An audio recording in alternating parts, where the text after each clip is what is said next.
Right, NBC has now hit a new low by releasing the president's tax returns, or a small portion of them, last night. But what we're seeing from the alt-left propaganda, destroy Donald Trump media, it's not new. Now that Donald Trump occupies the Oval Office, the opposition party press is going to new extremes and lows to try and take down his presidency, and they won't stop until he's out of office. Now, I've been saying since 2008 right here on this program, journalism is dead. Now it's in the ground, buried, flowers on top.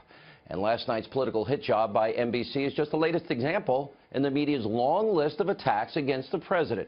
Here's just a small sampling. Here you have a deranged president, or a pathologically lying president, lying about the operations of the American government and lying about the previous president of the United States.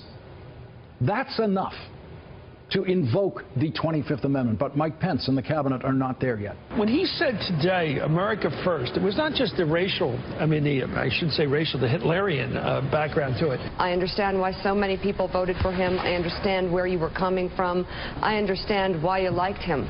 But this man is lying to you. Trump's critics, those who are worried about this president and this White House, saw a live special television event brought to you by narcissism, thin skin, chaos, and deeply personal grievances. This was a white lash. This was a white lash against a changing country. It was a white lash against a black president, in part. And that's the part where the pain comes. This is a really sad night. I'm just going to say it. This is a very sad night for the country.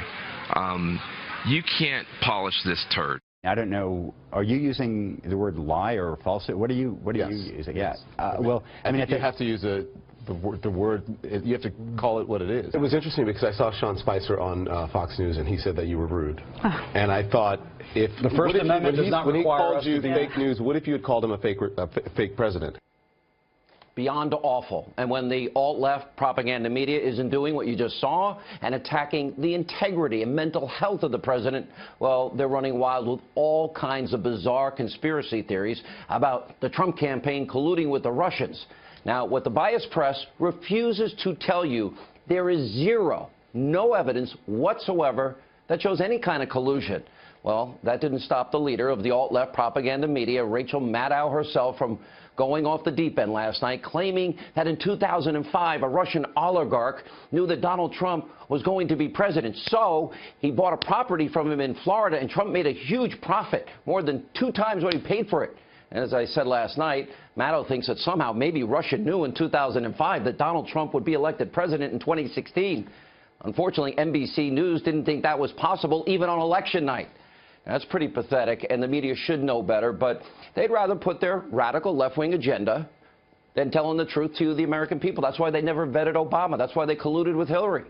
Now, 2 journalists at Circa News, Sarah Carter, John Solomon, who will be here in just a minute, have already debunked this Russia story and conspiracy and the talking points. Now, last week they reported that the FBI has found no evidence of collusion between Trump and the Russians, just like James Clapper had said.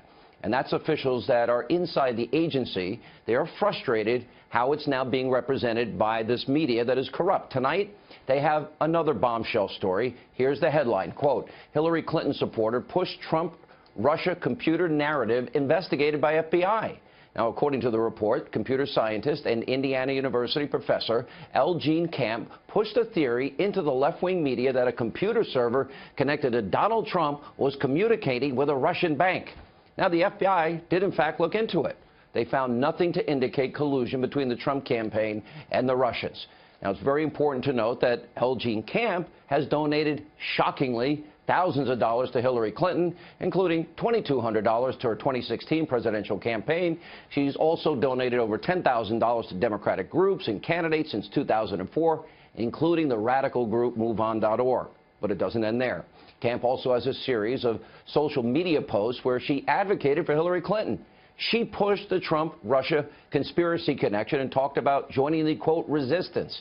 Circa News reached out to Camp for a comment on the story. She confirmed the donations and said her actions regarding the server were not politically motivated. Oh, that's shocking. But once again, the alt-left media, they didn't even bother to look into this. Here now.